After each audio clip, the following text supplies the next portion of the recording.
Rubik's Cage, how to play. The object of the game is to be the first player to get a 3 in a row of your pieces on one face of the cage horizontally, vertically, or diagonally.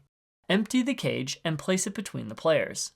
Each player selects colors based on the number of players. 3 colors each for 2 players, 2 colors for 3 players, and 1 color each for 4 players. Players take all the cubes of their colors. Extra colors won't be used.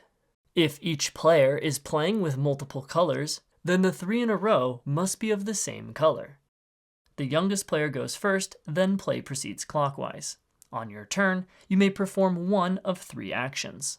Drop a cube. Remove the top door, then place one of your cubes in any empty space on top of the cage, then replace the door. Twist the cage. Turn one layer of the cage a quarter turn. Flip the cage.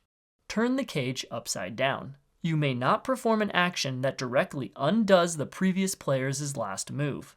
If you run out of cubes, then, on your turn, you may only twist or flip the cage. If every player runs out of cubes, then the game ends in a draw.